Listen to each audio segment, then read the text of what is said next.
I came home for Thanksgiving. The house was empty, except for my husband's stepfather in a rocking chair. A note said, "Gone on a cruise with my ex. You'll stay home and take care of stepdad, he needs you." The stepfather opened one eye and said, "Shall we begin?" I nodded. 4 days later, my husband was begging. The note trembled in my fingers as the blood drained from my face. Gone on a Caribbean cruise with Hannah. Mom decided to come too since she needed a break. You'll stay home and take care of Victor, he needs you. Back Monday. Brady. I read it twice, certain there must be some mistake. The paper fluttered to the kitchen counter as my hand went numb. He's not coming back until Monday, is he? The raspy voice behind me made me jump. I turned to see Victor watching me from the doorway, leaning heavily on his cane but with eyes far too alert for the decrepit old man Brady had described. "No," I managed, my voice barely audible. "No one is. They've all gone on a cruise." Victor nodded slowly as if he'd expected this exact scenario. "Left you with the dirty work, didn't they?" Classic Brady move. I had arrived at the Mitchell family home just 30 minutes earlier, my car packed with gifts and ingredients for Thanksgiving dinner. The silent house should have been my first clue. No delicious aromas of roasting turkey, no football game blaring from the living room television, no cheerful greetings. Instead, I found only an unheated house and Brady's stepfather sitting alone in a rocking chair, looking at me with those uncomfortably perceptive blue eyes. "I don't understand," I said, sinking into a kitchen chair. "We've been planning this Thanksgiving dinner for months. His mother was supposed to host. Everyone was coming."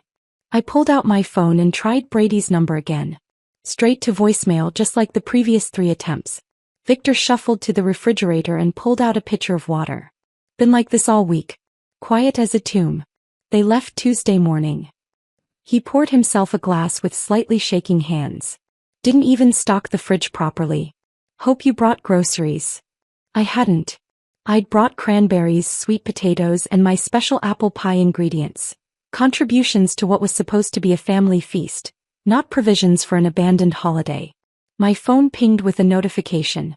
With a surge of hope thinking it might be Brady, I quickly checked it. Instead, it was an Instagram alert. Brady's sister had tagged him in a photo. With trembling fingers, I opened the app. The image knocked the wind from me.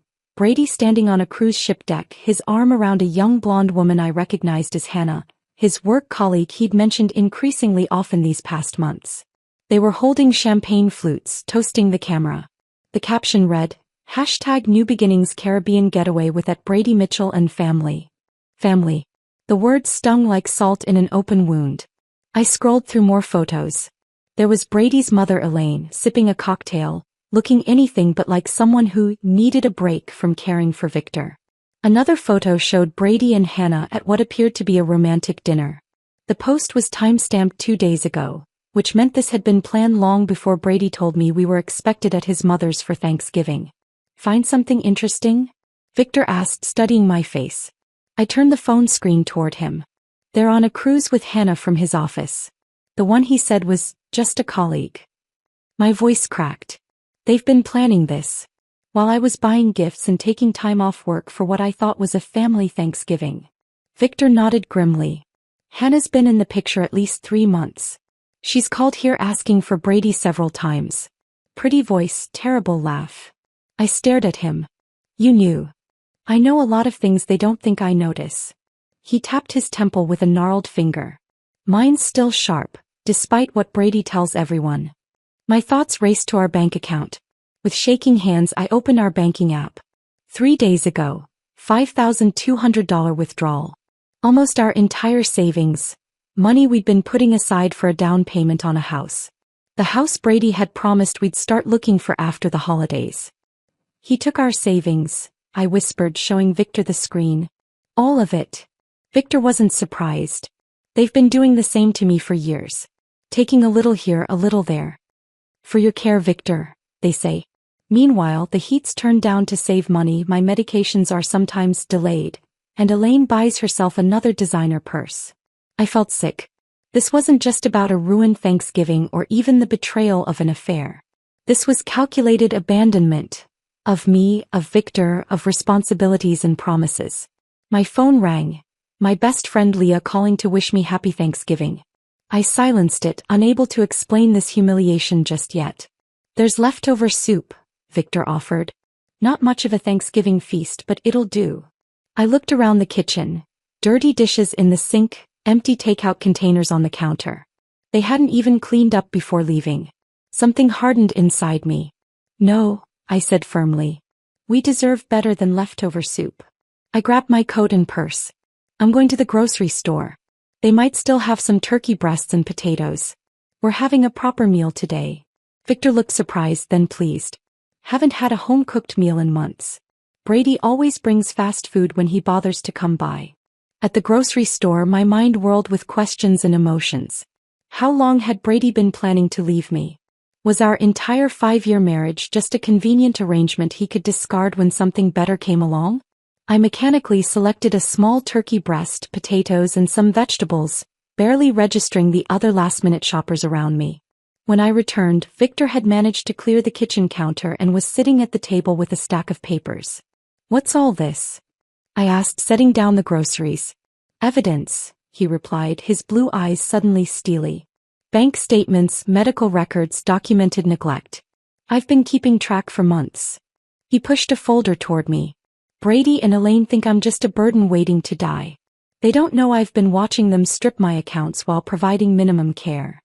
I glanced at the papers. Detailed notes, account statements showing suspicious transfers, copies of medical recommendations that had been ignored. Why are you showing me this? I asked, unsettled by his methodical documentation. Victor leaned forward, suddenly looking less frail. Because you've been wrong too, Jade. And because I don't have much time left. He tapped a medical report. Terminal cancer. 3 months at most. I sat down heavily across from him. I'm so sorry, Victor. He waved away my sympathy. Don't be sorry. Be smart.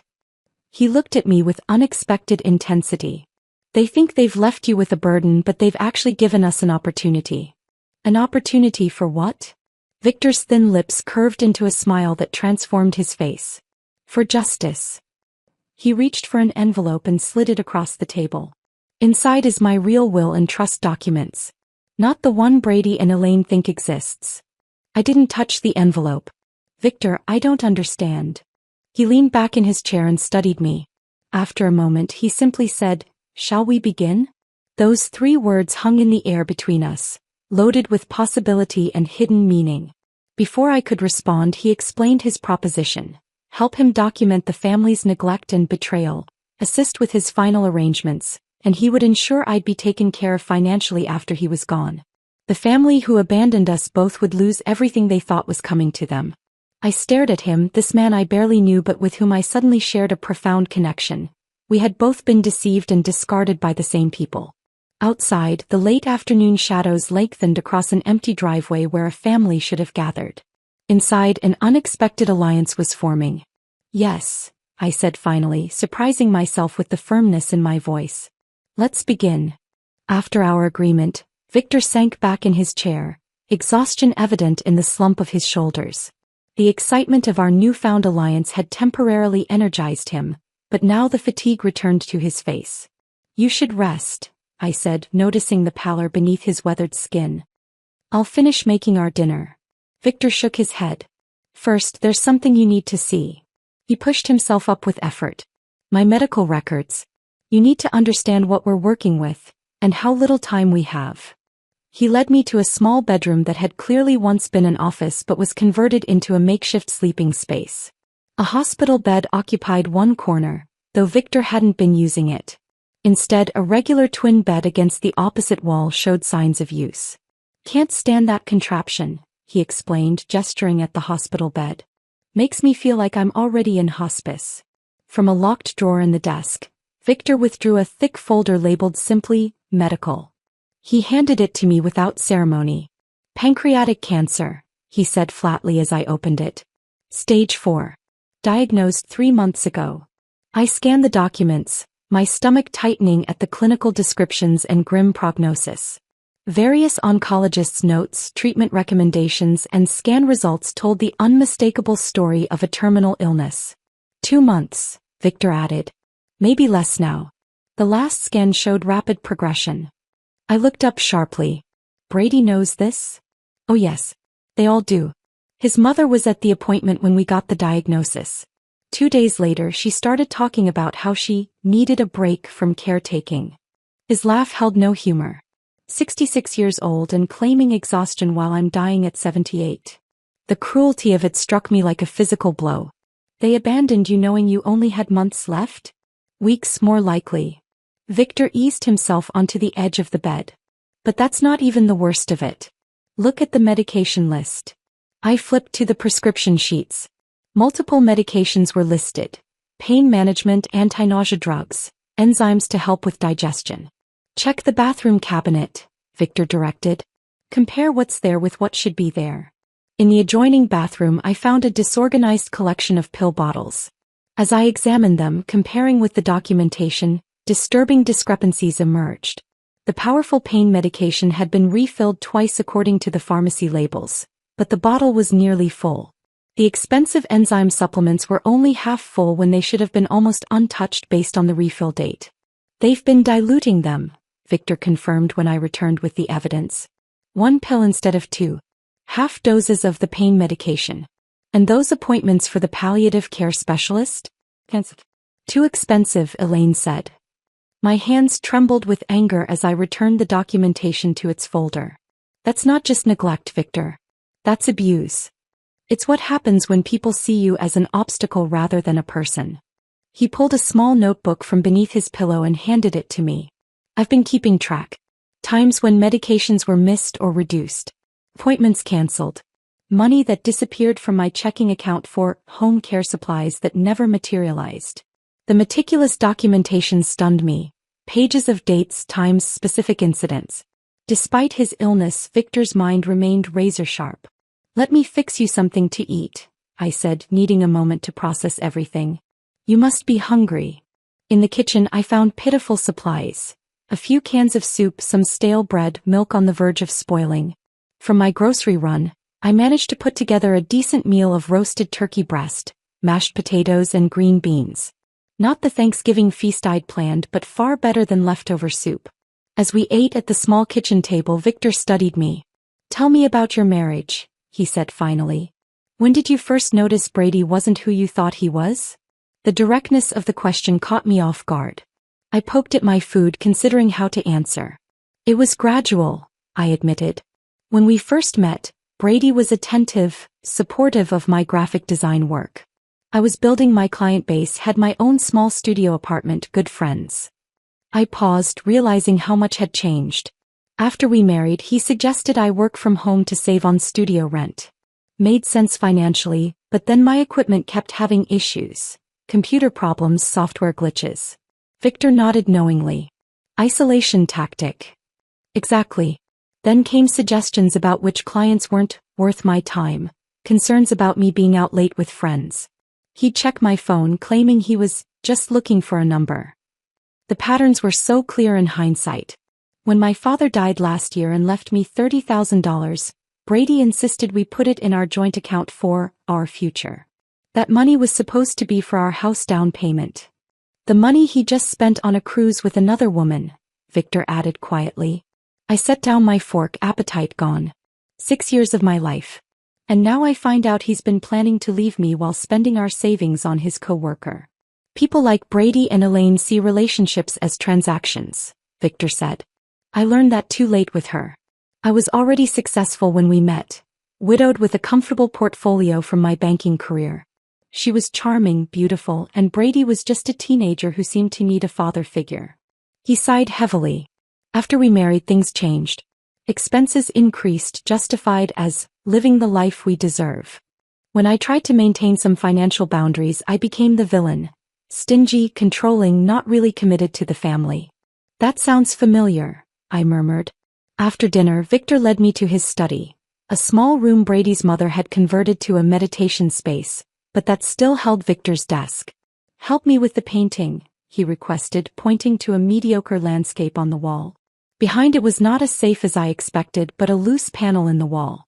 Victor removed it and pulled out a weatherproof document case. My real assets, he explained, spreading the contents across the desk. Investments Elaine knows nothing about. Property in Vermont. accounts in the Cayman Islands from my banking days. I stared at the documents in shock. The amounts were substantial. Well over $3 million in assets entirely separate from what the family could access. Brady and his mother have been siphoning from my known accounts for years, Victor explained. But this they can't touch. I made sure of it. He pointed to a property deed. This house. It's not in my name or Elaine's. It's owned by one of my holding companies. They think they're inheriting it. They're not. Does Brady know any of this? I asked, stunned by the extent of Victor's hidden wealth. Not a cent. Even my attorney doesn't know the full picture. Only my financial advisor in Boston, and he's been sworn to secrecy. Victor's eyes held a fierce determination I hadn't seen before. I always knew Brady's true character.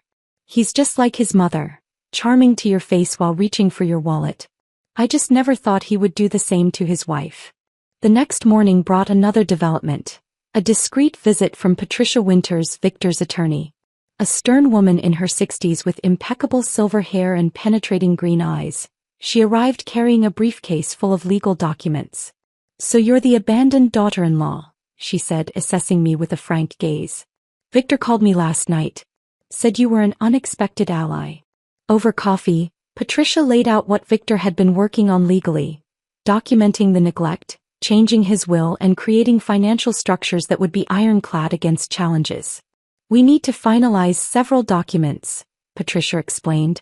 "Transfers that need witnessing, medical powers of attorney, final amendments to the will." I offered to help organize the evidence Victor had collected. My graphic design background made me good with digital organization and documentation. "Perfect," Patricia nodded approvingly. "We'll need everything properly cataloged for when they inevitably contest the will." That evening, after Patricia left with the signed documents, Victor and I sat in the living room with a photo album he'd pulled from a bookshelf. "Look at this," he said, pointing to a photo of Brady as a teenager. His mother behind him always whispering in his ear. He turned the page. "Here's Brady's father before the divorce. Notice how miserable he looks. Elaine did to him what Brady's doing to you." Page after page revealed patterns I recognized from my own marriage. Subtle control, financial manipulation, the caring facade that dropped when money was involved. "It's like seeing my own life from the outside," I whispered. Victor nodded, understanding in his tired eyes. "That's why we need to stop them now. Before they do this to someone else."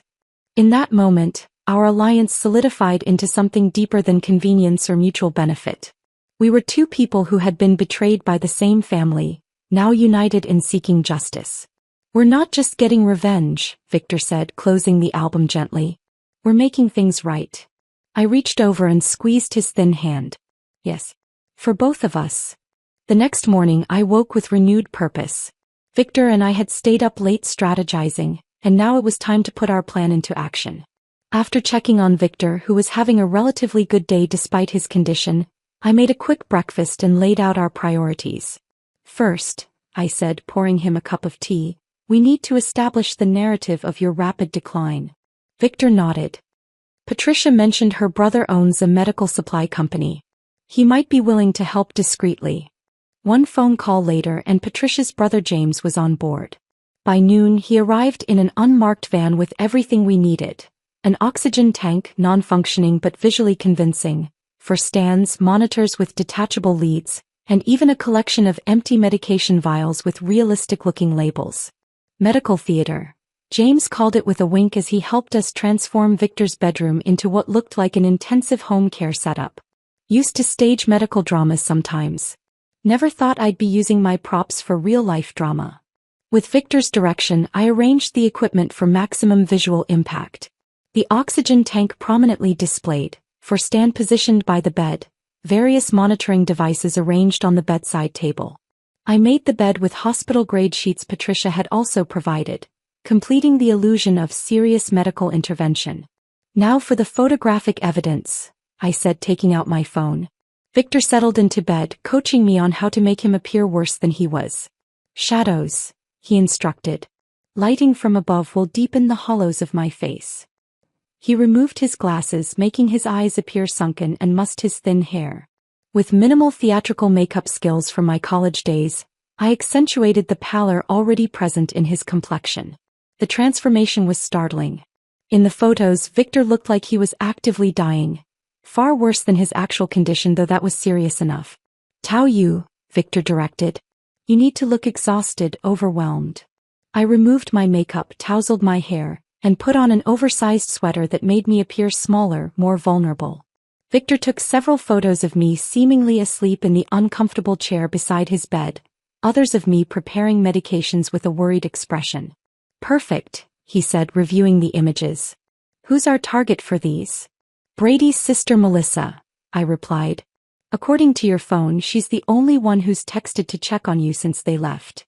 I crafted a carefully worded message to accompany the photos. Victor had a difficult night. Fever spiked to 102. Managing pain as best I can. We'll keep you updated. Direct, clinical, but with an undertone of concern that would trigger either guilt or at least interest. Melissa replied within minutes. Oh no. Poor Uncle Victor. Keep me posted. Hook set, Victor murmured when I showed him the response. Next came my most difficult performance yet. I called Brady's phone, knowing he wouldn't answer but that his voicemail would record my message. Victor activated the recording app on his phone to preserve my side of the conversation. Brady, it's me again, I said, injecting controlled panic into my voice. Victor's condition is deteriorating faster than expected. The hospice nurse is concerned about his breathing. Please call me back as soon as you can. I paused, then added with just the right tremor, I really need your support right now. I made similar calls every few hours, each message increasingly urgent, each carefully recorded. Between calls, I created a detailed medical log with fictional but realistic episodes.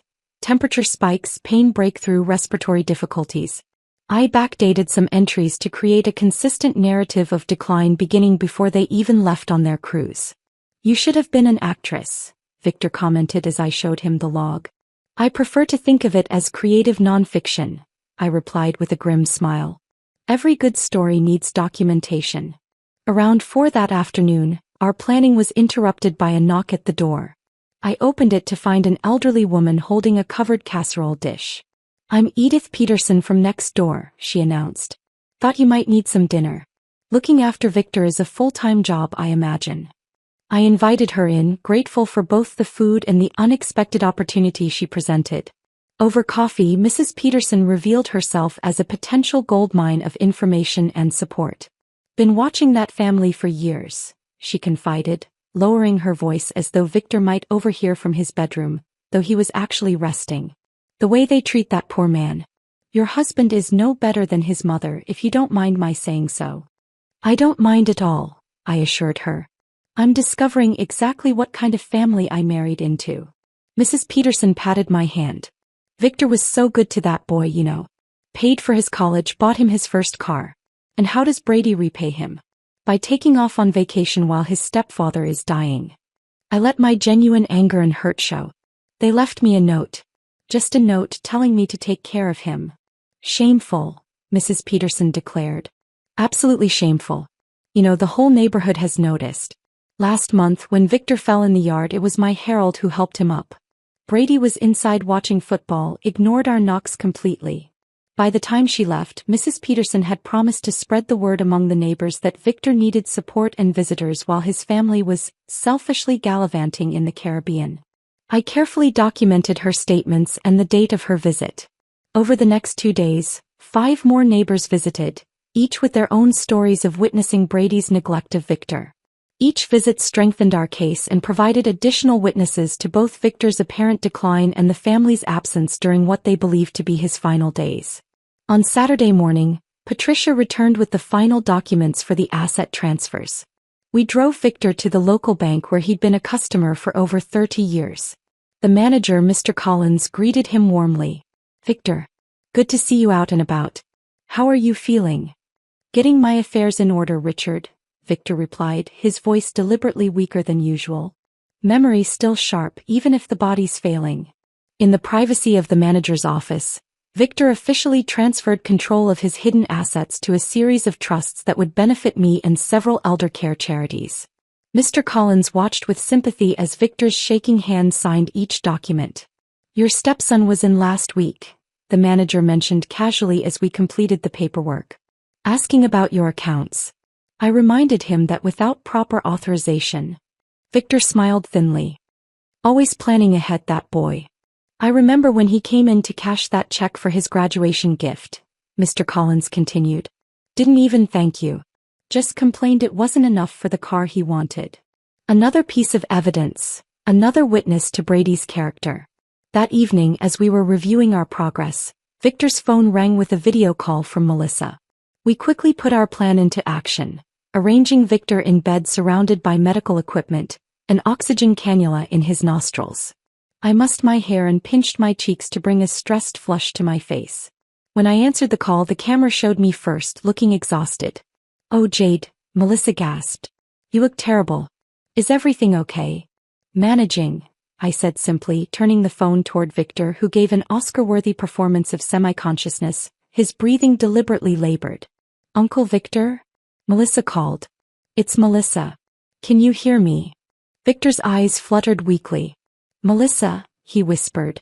That you, sweetheart? The concern in Melissa's voice sounded genuine, but what came next revealed her true priorities. Should we come home early? Is he going to make it until Monday? I turned the camera back to my face. It's hard to say. The hospice nurse thinks his systems are shutting down. If you want to say goodbye. Let me talk to Brady and Mom, she said quickly. The thing is, these tickets were non-refundable and Mom's been so stressed lately. I nodded understandingly while fighting back genuine disgust. Of course, it's just that Victor keeps asking for Brady. In his more lucid moments. I'll tell him to call, Melissa promised. As soon as they get back from their shore excursion. After ending the call, Victor sat up and removed the oxygen cannula. Did you record that? I held up my other phone, which had captured the entire conversation. Every word. Victor's smile was satisfied but tinged with genuine sadness. My family weighing their cruise tickets against saying goodbye to me. I knew it would happen exactly like this.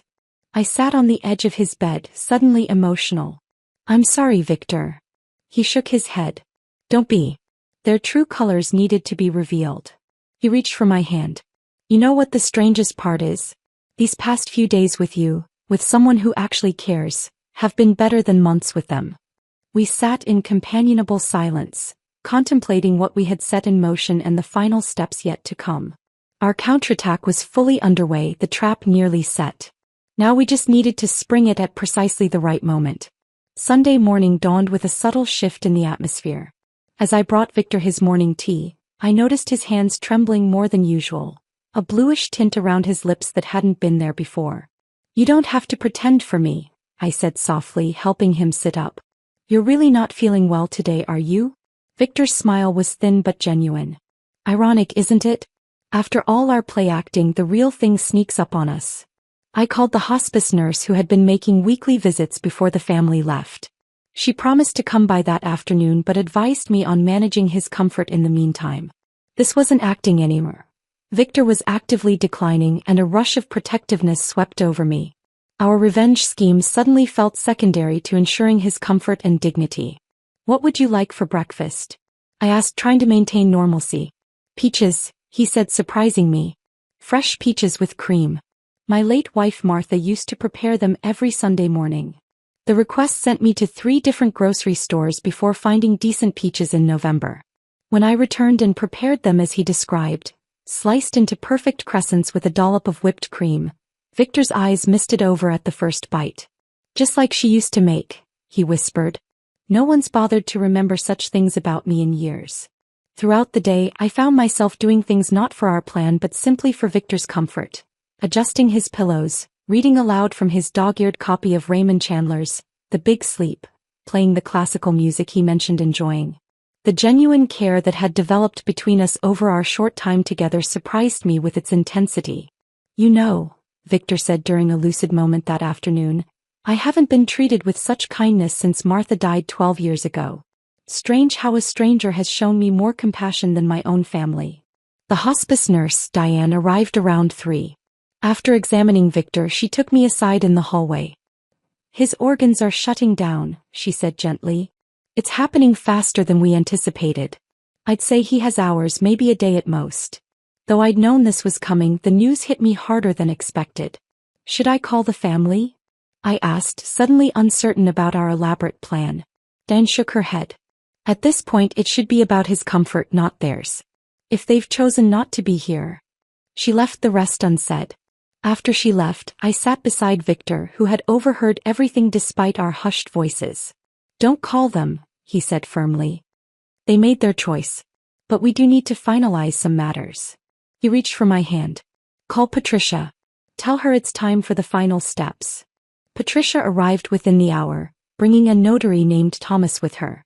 Victor was remarkably alert as they entered, as if summoning his remaining strength for this last important task. Are you sure you're up to this? Patricia asked, concerned by his appearance. More certain than ever, Victor replied. Death has a way of clarifying priorities. They finalized the last paperwork, documents that officially transferred control of his assets to me as trustee, with specifications for charitable donations to elder abuse prevention organizations. The new will explicitly mentioned Brady's abandonment as the reason for his disinheritance. Now for the letter, Victor said after signing the last document. Patricia set up her tablet to record as Victor dictated a message to be read to the family after his death. What emerged wasn't the angry condemnation I might have expected, but something far more powerful. Our expression of profound disappointment and the deep pain of being treated as a burden rather than a father. To my family, he began, his voice gaining strength with each word. By the time you read this, I will be gone. Not that my presence or absence seemed to matter much to you in recent years. He detailed specific instances of neglect without accusation, simply stating facts. Holidays spent alone while they vacationed, medical appointments cancelled for convenience, overheard comments about waiting for the old man to die. I don't write this from anger, he continued, but from a place of clarity that comes when one faces the end. The greatest pain in life is not illness or even death, but the realization that those you loved saw you only as an obligation, a task to be managed, an inconvenience to be tolerated. By the time he finished, even Thomas the notary, a professional who must have witnessed countless wills and final messages, was discreetly wiping his eyes. Patricia, despite her usual stoic demeanor, reached for Victor's hand. We'll make sure they hear every word, she promised. After they left, Victor asked for his old video camera. They might question my mental capacity, he explained. I want to record my testimony while I'm clearly lucid. I set up the camera, and Victor delivered a 20-minute statement directly to the lens. He was remarkably composed, methodically describing years of gradual neglect and his decision to leave his estate to me. Jade showed me more dignity in 4 days than my family did in 4 years, he stated clearly. She is the only one who earned the right to benefit from what I spent a lifetime building. He described specific incidents, Brady's dismissive comments at doctor's appointments, meals left just out of reach, medications forgotten during weekend trips. The recording was devastating in its calm delivery and damning details. By evening, Victor's energy was fading. I helped him to the living room at his request, settling him in his favorite chair by the window. There's a bottle of port in my study, he said. Behind the economics textbooks. Martha and I were saving it for our 50th anniversary. I found the dusty bottle where he described and poured a small amount into 2 crystal glasses I discovered in a neglected cabinet. To justice, Victor said, raising his glass with effort.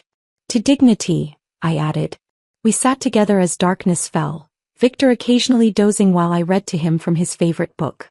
He spoke intermittently about Martha, about his early career, about trips they had planned but never taken. Not once did he mention Brady or his mother. Around midnight, I noticed his breathing had changed. I set my book aside and simply held his hand. There was no drama, no last-minute revelations or deathbed confessions. Victor simply slipped away, his hand growing cool in mine as his breathing gradually stopped. For a long moment I sat motionless, tears streaming down my face.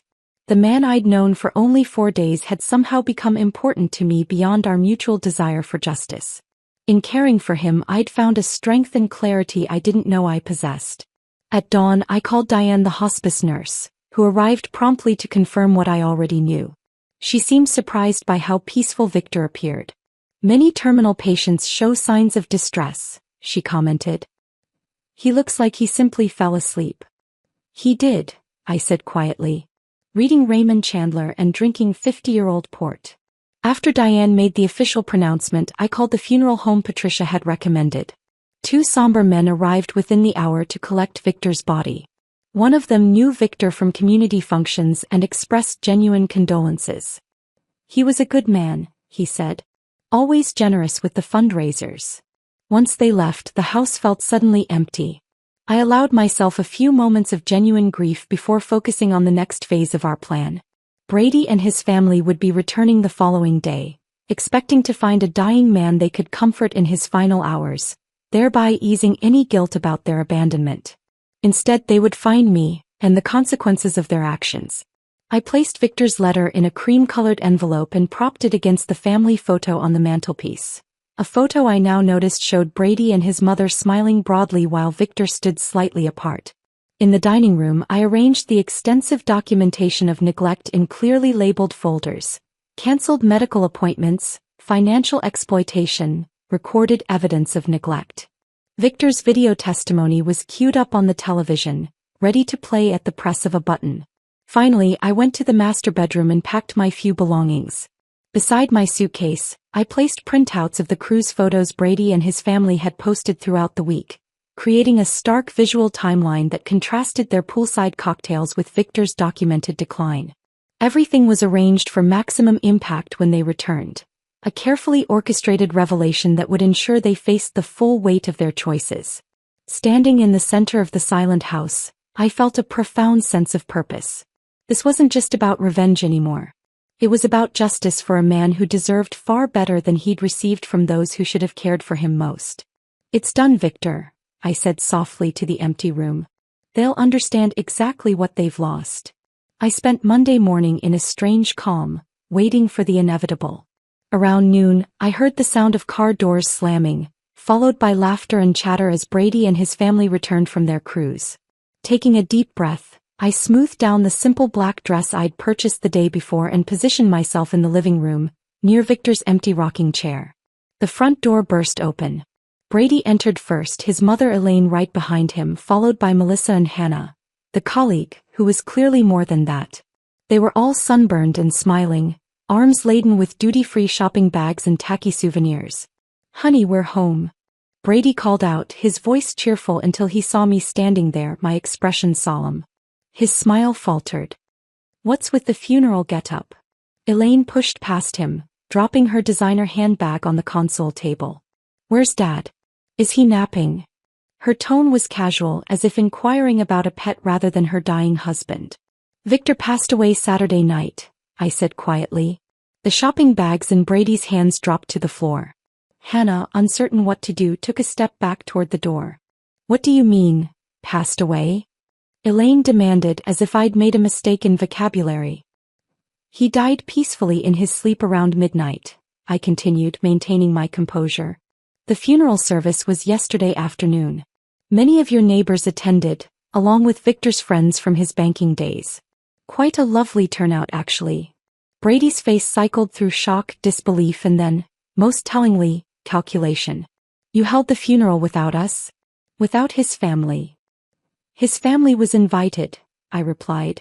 "I left multiple messages about his declining condition. You chose not to respond." Melissa stepped forward, her face pale beneath her tan. "I told you about that call, Brady. I said Uncle Victor looked really bad." Brady waved her off impatiently. This is unbelievable. We need to sit down." "Yes," I agreed. "We do." I gestured to the living room where Victor's letter waited on the coffee table. They filed in silently, nobody wanting to sit in Victor's rocking chair, which stood empty like an accusation. "There are some things you need to know," I said, picking up the cream-colored envelope. "Victor left this letter to be read to you upon your return." "Did he change his will?" Elaine interjected bluntly. "Is that what this is about?" I met her eyes directly. "Perhaps you should hear his words first." I unfolded the letter and began reading Victor's message. His disappointment flowed through my voice. The holidays spent alone, the doctor's appointments cancelled for convenience, the overheard comments about waiting for the old man to die. As I read, I watched their reactions. Elaine's face hardened defensively. Brady fidgeted, avoiding eye contact with anyone. Melissa looked increasingly uncomfortable. "The greatest pain in life," I read, is not illness or even death, but the realization that those you loved saw you only as an obligation, a task to be managed, an inconvenience to be tolerated. When I finished, a heavy silence filled the room. Hannah, clearly wishing to be anywhere else, stared at her feet. Finally, Brady cleared his throat. Look, Dad was confused at the end. His medication. Victor was perfectly lucid, I interrupted. In fact, he made a video statement you might want to see. This is ridiculous, Elaine declared. Some end-of-life ramblings from a sick old man don't change the legal realities. Brady is his next of kin and... Actually, I said, standing up, there's more you should see. I led them to the dining room where I'd arranged the evidence files. Brady's eyes widened as he took in the meticulous documentation laid out in chronological order. What is all this? He demanded. Evidence, I replied simply. Of financial exploitation, medical neglect, and abandonment. I opened the first folder, revealing bank statements with highlighted transfers. Victor kept detailed records of every dollar taken from his accounts for supposed care expenses that were never provided. Elaine snatched up one of the statements. He gave us that money. We were caring for him. By leaving him alone for Thanksgiving with inadequate medication, no food in the refrigerator, and the heat turned down to 62 degrees? I asked, opening another folder containing the timeline of their departure preparations. There are statements from 6 different neighbors who witnessed his neglect. And then there's this. I pressed play on the tablet and Victor's video testimony began. His calm, articulate description of years of mistreatment silenced even Elaine's protests. Brady's face grew increasingly pale as Victor described specific incidents. Medications diluted, appointments cancelled, disparaging comments made when they thought he couldn't hear. This is all a setup, Brady finally sputtered, jabbing a finger toward me. She manipulated a dying man. The doorbell rang before I could respond. Perfect timing. Patricia stood on the doorstep, Notary Thomas beside her. Am I interrupting? She asked with professional coolness. Not at all, I replied. The family has just returned and was reviewing Victor's final message. Excellent. Then I can proceed with the official notification. Patricia placed her briefcase on the dining table and removed several documents. As executor of Victor Harmon's estate, I'm here to inform you of the provisions of his final will and testament. Brady straightened, composing himself. A smug smile began to form on his lips. Fine. Let's get to the point. Patricia adjusted her glasses. The will is quite straightforward. Victor Harmon has left the entirety of his estate to Jade Mitchell, with provisions for substantial donations to several elder abuse prevention organizations. The stunned silence that followed was broken by Elaine's shrill voice. That's impossible. We're his family. The will explicitly cites abandonment and neglect as reasons for disinheritance, Patricia continued calmly. It has been properly witnessed, notarized, and filed with the court. Mr. Harmon was examined by 2 separate physicians who certified his mental competence at the time of signing. Brady's smugness evaporated. This is fraud. We'll contest it. You're welcome to try, Patricia replied, unfazed. However, given the extensive documentation of neglect, the video testimony and witness statements, I would advise against it. You'd only be spending money you don't have. What do you mean, money we don't have? Elaine demanded. Patricia exchanged a glance with me before continuing. The properties you currently occupy, including your primary residence, belong to the Harmon Family Trust, which is now under Jade's control as trustee. Furthermore, the investment accounts you've been drawing from have been frozen pending audit for potential financial abuse. Brady's face drained of all color. That's not possible. The house is mine. Dad promised. Victor promised nothing, I interjected. You assumed. There's a difference. The implications were sinking in. Brady had spent their savings on the cruise, counting on his inheritance to cover their mounting debts. The house they lived in wasn't his to sell or borrow against. What about our college funds? Melissa asked in a small voice. Grandpa set those up for us. Brady couldn't meet his sister's eyes. Patricia answered gently, Victor provided funds to your father for that purpose several years ago. However, those accounts were never established. Melissa turned to Brady, horror dawning on her face. You spent our college money? The family erupted into accusations and denials. Hannah quietly slipped out the front door, escaping the implosion. I let the chaos continue for a few minutes before stepping away to retrieve my suitcase from the bedroom. When I returned, Brady followed me into the hallway, his demeanor completely transformed. "Jade, please," he begged, his voice breaking. "We can work this out. I made a mistake with Hannah. It didn't mean anything. We can start over. I'll change, I promise." I looked at this man I had once loved, seeing him clearly, perhaps for the first time. Behind the handsome features and practiced charm was someone who had never truly cared for me, or anyone but himself. Calmly, I removed my wedding ring and placed it in his palm, followed by the keys to our apartment. "You left him to die," I said quietly. "Now you get nothing, including me." I walked toward the door, suitcase in hand. Brady's pleas turned to threats as he followed me. "You won't get away with this. I'll fight it in court. You manipulated a sick old man." At the doorway I turned back briefly. "Everything was done legally. You taught me one valuable lesson in our marriage, Brady. Always keep receipts." I stepped outside into the bright November sunshine. Behind me, I could hear Brady's continued protests and Elaine's angry voice demanding Patricia explain how this could happen. But those voices were already fading, becoming part of a past I was leaving behind. Patricia had arranged for a room at a quiet hotel while I figured out my next steps. As I placed my suitcase in the trunk of my car, Mrs. Peterson appeared on her porch across the street. She gave me a knowing nod and a small wave. I waved back, feeling a surprising lightness despite the emotional weight of the past few days. Victor's final gift wasn't just financial security, though that would certainly help me rebuild my life. The true gift was the clarity and strength I'd found while helping him find justice. As I drove away from the house and the shattered family inside it, I wasn't thinking about revenge or even vindication. I was thinking about second chances, about honoring Victor's memory by living well, and about the unexpected bond that had formed between two people who'd been discarded by those who should have cared for them most. Victor had found peace. Now it was my turn to do the same. Thank you for staying with this story until the end. My favorite moment was when Victor shared his cherished port wine saved for an anniversary he never reached. Such bittersweet dignity in that glass. Which scene touched your heart most deeply? I treasure every comment sharing your thoughts. Subscribe for more stories where justice finds its way to those who deserve it most.